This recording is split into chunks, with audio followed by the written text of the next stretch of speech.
रहीम अस्सलाम वालेकुम वरहमतुल्लाहि वबरकातुहू। Welcome back dear students.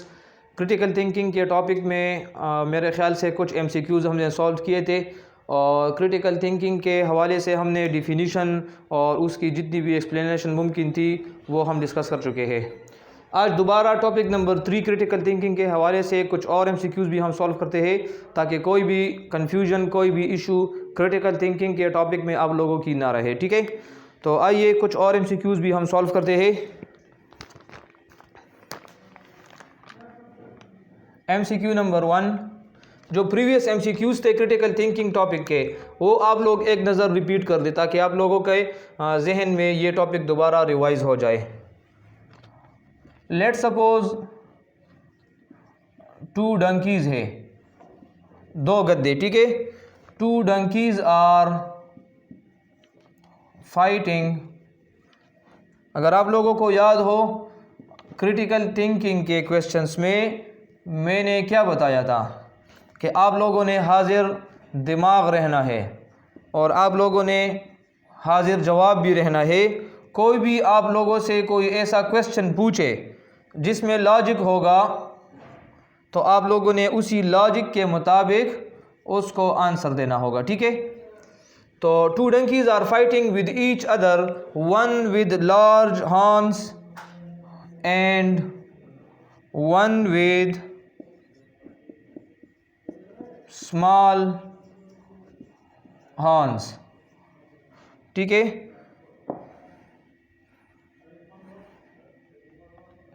which one will be injured most? अगर 2 गद्दे आपस में लड़ाई झगड़ा करें, एक के सींग बड़े हैं एक के सींग छोटे हैं, अगर दोनों की लड़ाई होगी, गद्दे हैं, कुछ भी हो सकता है, आप लोगों ने सोच कर जवाब देना है। Which one will be injured most? ज़्यादा जख्मी कौन सा गद्दा होगा? ऑप्शंस पहले देखें। ऑप्शंस में है the one with large horns, जिसके सींग बड़े हैं। ऑप्शन नंबर 2 स्मॉल वाले, मैं ऑप्शन को छोटा करके लिख देता हूँ, जिसके सींग छोटे हैं। Option number C same injury होगी दोनों की, यानी ज़ख़म अगर आएगा तो दोनों का सेम होगा। या ऑप्शन नंबर डी नान, कोई भी ऑप्शन इसमें ठीक नहीं है। शाबाश, आप लोग बता दें। अगर आप लोगों ने अपने जहन में इस क्वेश्चन को आंसर कर दिया है तो ठीक है, नहीं किया तो यहाँ पर देखें, इस टाइप के MCQ को देखें। यहाँ पर बात हो रही है गद्दों की। अक्सर स्टूडेंट्स इस क्वेश्चन को गलत कर देते हैं। वो कहते हैं कि सर ये तो गद्दे है और गद्दे में जिसके सींग बड़े हैं, ज़ाहिरी बात है वो दूसरे को इंजर करेगा। लेकिन यहाँ पर मैं लगाऊंगा नान, और नान क्यों लगाया है आप लोगों को ऑलरेडी पता है कि गद्दों के सींग नहीं होते। अगर गद्दों के सींग होते हैं तो फिर आप लोगों के भी होने चाहिए।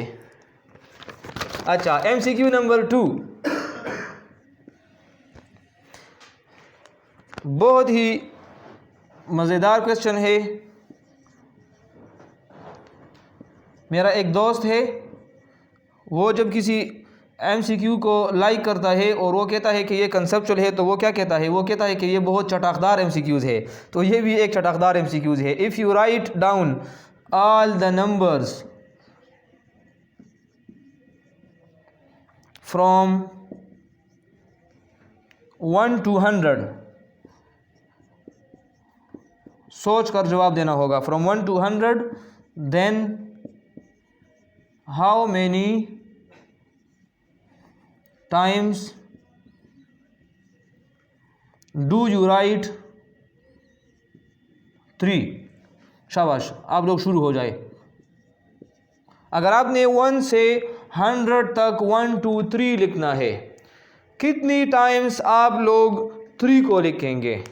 यहाँ पर मैं ऑप्शंस लिखता हूँ, आप लोग काउंटिंग शुरू करें कि यहाँ पर 3 कितने टाइम्स आप लोगों ने लिखा है। Option number 1 18 times, option number 2 19 times, option number C 20 times and option number D 21 times. शाबाश, शुरू हो जाए और वीडियो को पास कर ले। अगर आप लोगों ने सही आंसर को लिख लिया है और जो आंसर यहाँ पर मैं अभी एक्सप्लेन करूँगा उनके साथ अगर मैच है तो इसका मतलब यही है कि आप लोग हाजिर दिमाग है और आप लोग क्रिटिकल थिंकिंग के क्वेश्चंस को अंडरस्टैंड कर रहे हैं। अगर आप लोगों का आंसर गलत आया है तो यहाँ पर देखें किस तरीके से आप लोगों ने इस टाइप के MCQ को हैंडल करना है। लास्ट ईयर MDCAT के पेपर में तकरीबन 2-3 सवाल बिल्कुल सेम एज इट इज़ आए थे, लेकिन वहाँ पर सिर्फ चेंज क्या था, कभी कभार 1 to 50 वो लिख देते थे, कभी कभार 3 की बजाय वो आपसे 2 को मांग लेते थे, कभी कभार किसी और नंबर को। यहाँ देखिए, शाबाश, मैं 1 से शुरू होता हूँ लेकिन मेरा मेन टारगेट क्या है, मेरा मेन टारगेट 3 है, तो आप लोगों ने अपने जहन में 3 को रखना होगा। ठीक है, देखिए 1 2 3 4 5 6 7 8 9 10 11 12 13, जिसमें 3 आएगा मैं सिर्फ वही लिखूँगा। ठीक है ना।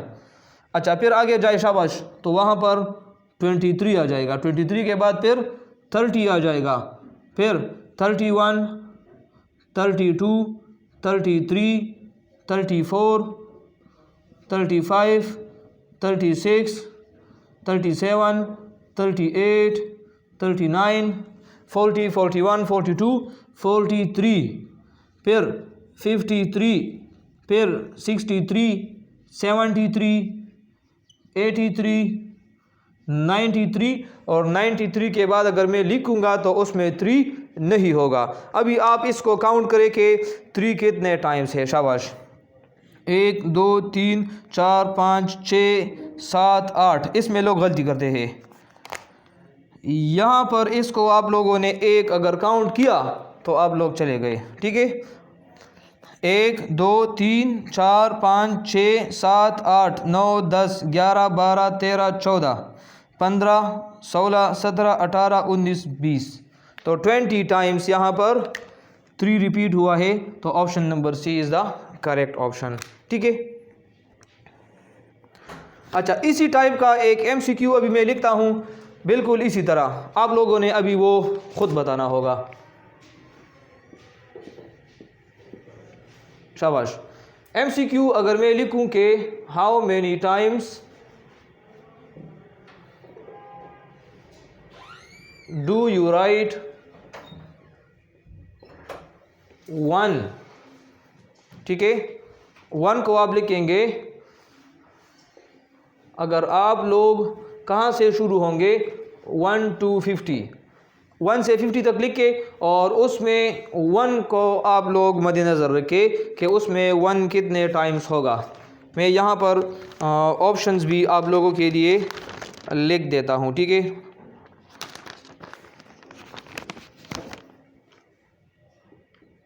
14 15 16, या इसमें कोई भी ऑप्शन नहीं है।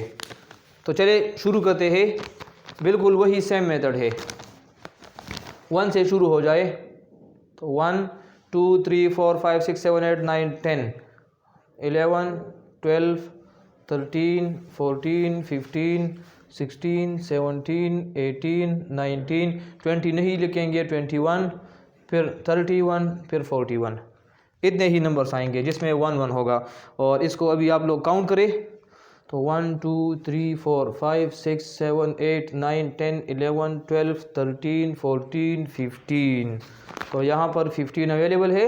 So the correct option is option number B. ठीक है, उम्मीद है कि इंशाल्लाह ये MCQs क्लियर होंगे और इस टाइप के MCQs अभी आप लोग इसमें कंफ्यूज नहीं होंगे।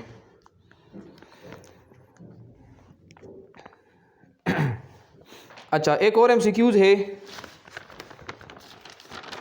किसी क्रिटिकल थिंकिंग के हवाले से, प्रैक्टिस MCQs हम सॉल्व कर रहे हैं। ठीक है, if Ali is greater than Amjad,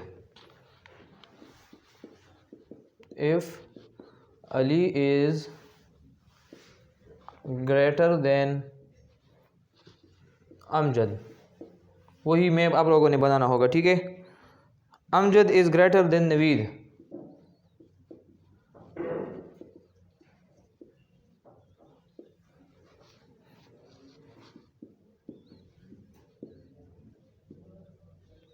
और इसके बाद लिखा है Naveed is smaller than Ali.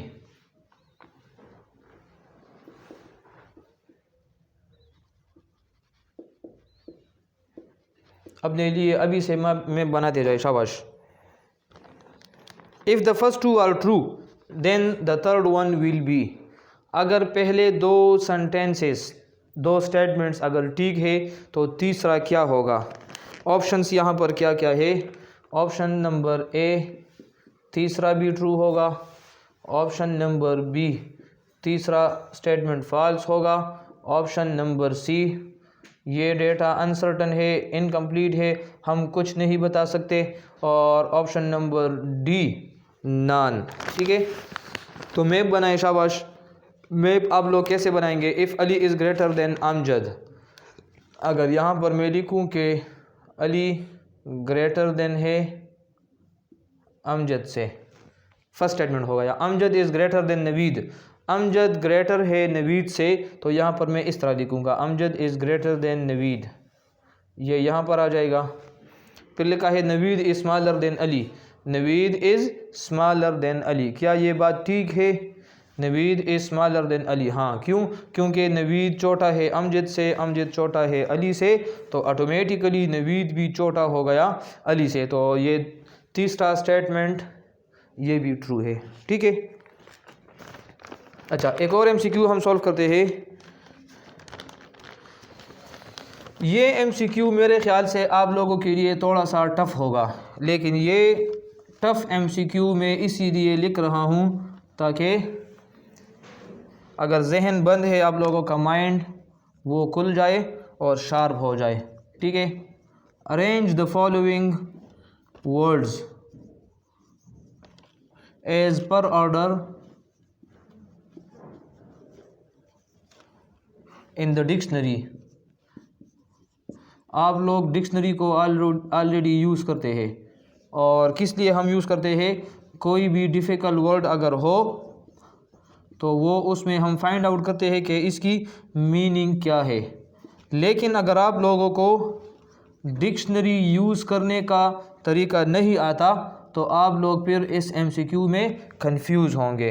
तो चलिए मैं आप लोगों को आज डिक्शनरी यूज़ करने का तरीका भी बता देता हूँ, क्योंकि ये MCQ आपको तब समझ में आएगी जब वो आपको पता होगा। ठीक है, अच्छा पहला वर्ड मैंने लिखा है प्रोजेक्शन, दूसरा मैंने लिखा है प्रॉफिटेबल, और तीसरा वर्ड मैंने लिखा है प्रोडक्ट, और चौथा मैंने लिखा है पेट्रियट, और पेट्रियट आप लोग जानते हैं मुहिब वतन,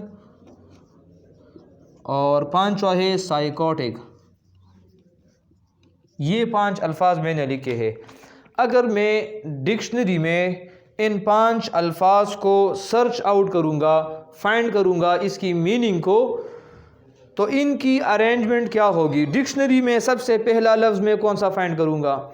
डिक्शनरी में दूसरा वर्ड में कौन सा फाइंड करूँगा? या अगर इन शॉर्ट सिंपल अल्फाज में अगर मैं आप लोगों को ये बताऊं कि इन 5 अल्फाज को आप लोग डिक्शनरी में सीक्वेंस के साथ रख के किस पेज में, किस सीक्वेंस में कौन सा वर्ड ठीक आएगा।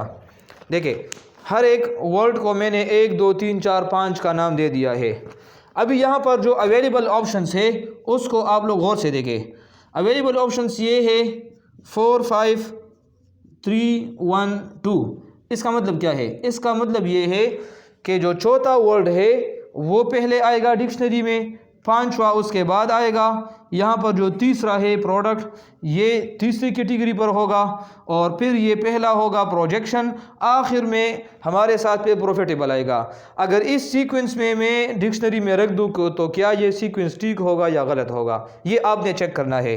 अगर ये ऑप्शन ठीक नहीं है तो आप लोगों के साथ ऑप्शन नंबर बी भी अवेलेबल है, जिसमें अरेंजमेंट फिर ये होगी। अगर ये भी आप लोग गलत इसको कंसिडर करेंगे, फिर आपके साथ तीसरा ऑप्शन क्या है?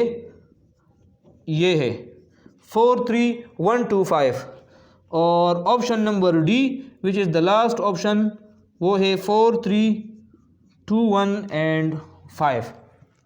चलिए अगर आपको MCQ क्लियर है तो आप लोग शुरू करें और इसको फाइंड आउट करें, शाबाश। अगर आप लोग इसमें फेल हो गए, आप लोग अगर इस MCQ को सॉल्व नहीं कर सकते तो चले मैं इस MCQ को सॉल्व कर देता हूँ। This is mine.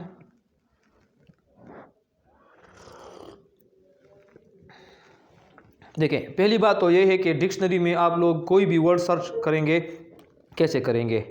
सबसे पहला वर्ड जो आएगा वो ए का होगा, फिर B C D A to Z ये सीक्वेंस होगा। अभी यहाँ पर मसला क्या है? मसला ये है कि इन तमाम के स्टार्ट में PP आ रहा है, तो ये P के अंदर मौजूद होंगे। अगर सारे P से स्टार्ट है तो फिर आप लोगों ने क्या करना है? सेकंड लेटर को देखना है। सेकंड लेटर में यहाँ पर भी आर है, यहाँ पर भी आर है, यहाँ भी आर है, यहाँ पर ए है। तो सबसे पहली कैटेगरी में ये ए वाला होगा, क्योंकि यहाँ पर ए आएगा। तो ये बात तो बिल्कुल क्लियर है। देखिए, मैं आपको हिंट्स दे रहा हूँ, आप लोगों ने कम टाइम में बेस्ट ऑप्शन कैसे निकालना है। चूँकि ये ए से आया है तो दिस इज़ 4, तो आप लोगों के बेस्ट ऑप्शन में 4 नंबर पहले पर होना चाहिए। अब यहाँ पर देखें, 4 तमाम के स्टार्ट में है। जब तमाम के स्टार्ट में है तो भी कंफ्यूजन है कि चारों में से एक है।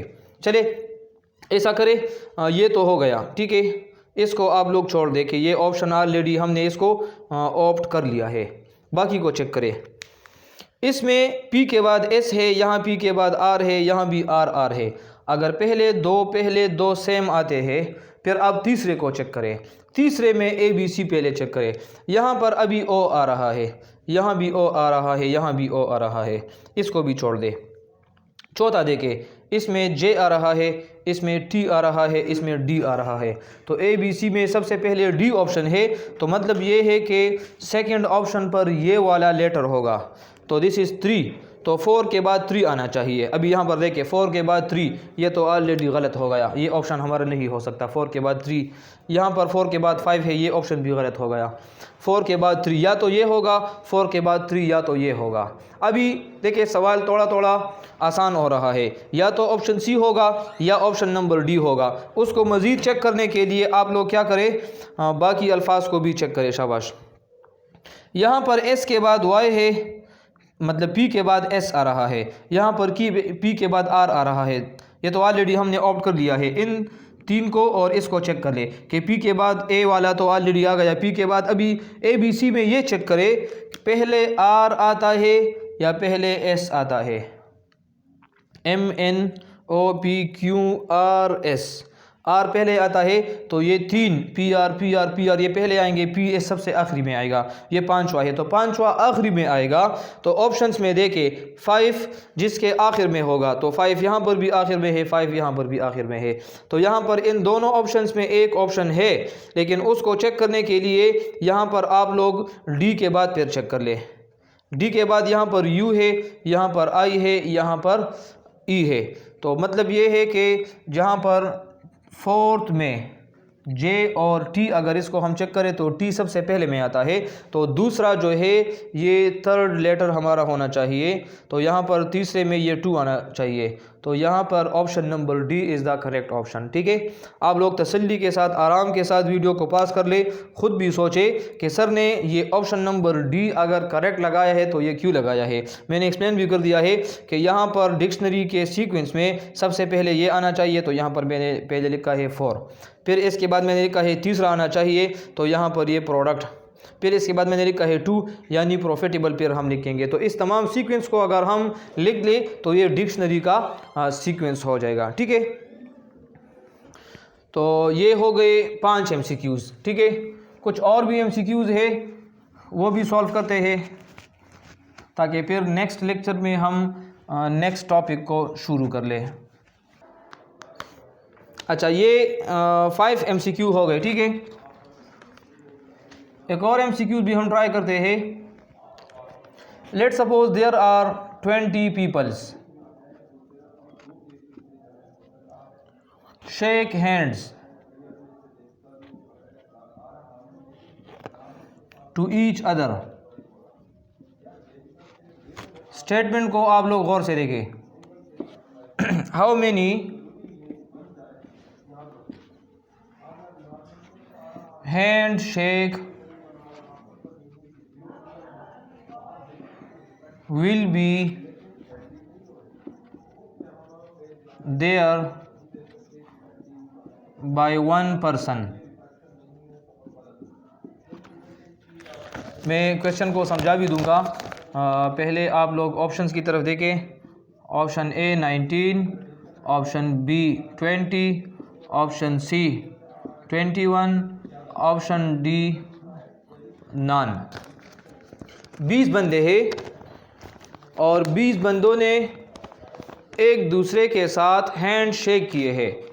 ठीक है, इस स्टेटमेंट को अगर मैं थोड़ा सा रिवाइज कर लूँ, ऐसा भी आ सकता है कि 20 बंदे हैं। चले अगर मैं डायग्राम में समझा दूँ तो और भी क्लियर हो जाएगा। यहाँ देखें 1 2 3 4 5 6 7 8 9 10 और 11 12 13 14 15 16 17 18 19 20। इसमें अगर ये एक बंदा उठ जाए, तमाम के साथ हैंड शेक करे, पहले इसके साथ फिर इसके साथ फिर इसके साथ, तो जब वो एक एक के साथ हैंड शेक करेगा और उसको हम काउंट करेंगे तो 20 में से ये एक तो ऑलरेडी निकल गया है। ठीक है, मतलब ये अगर ये इसके साथ हैंड शेक करेगा तो इसको हम 1 में काउंट करेंगे तो 2 बंदों के लिए एक हैंड शेक हो जाएगा, तो 20 से एक को निकाल ले तो 19 आ जाएगा। तो फिर यहाँ पर ऑप्शन 19 ये ठीक होगा। लेकिन अगर MCQ ऐसा आ जाए कि टोटल 20 बंदे हैं और सब ने एक दूसरे के साथ हैंड शेक किया है, यानी पहले 1 आएगा तमाम के साथ हैंड शेक करेगा, फिर 2 आएगा तमाम के साथ हैंड शेक करेगा, फिर 3 आएगा तमाम के साथ हैंड शेक करेगा, तो फिर हम 19 को 20 नंबर्स है 20 के साथ फिर हम मल्टीप्लाई करेंगे और जब आप लोग 19 मल्टीप्लाई 20 करेंगे तो वहाँ से फिर 380 आएगा। तो फिर आप लोगों ने ऑप्शंस में देखना है, अगर अवेलेबल ऑप्शंस में 380 मौजूद होगा तो फिर आप लोगों ने वहाँ पर 380 को करेक्ट ऑप्शन कंसिडर करना होगा। ठीक है, तो ये कुछ MCQ थे क्रिटिकल थिंकिंग के हवाले से। और भी बहुत सारे MCQs अवेलेबल है डिफरेंट बुक्स में, डिफरेंट वेबसाइट्स पर, आप लोग उसको भी ट्राई करें। आप लोग ऐसा ना हो कि जो MCQ मैंने यहाँ पर सॉल्व किए हैं किसी भी टॉपिक के लिए, आप लोग इसी पर इक्तिफ़ा करें कि बस सर ने हमें जो भी MCQs बताए हैं यही पेपर में आएंगे। नहीं, मैंने आपको कंसेप्ट देना था, आप लोगों को मैंने तरीका सिखाना था, आप लोगों को ट्रिक्स फार्मूले बताने थे और आप लोगों को मैंने आहिस्ता आहिस्ता ट्रेन भी कर लिया है। प्रैक्टिस भी आप लोगों की हो गई है कि आप लोगों ने MCQ को अभी किस तरह हैंडल करना है। तो इंशाल्लाह आप लोगों को अभी MCQ सॉल्व करने में कोई कन्फ्यूजन नहीं होगी। ठीक है, तो अपना बहुत ख्याल रखना और मिलते हैं टॉपिक नंबर 4 के लेक्चर में। Thank you so much. Allah हाफिज़।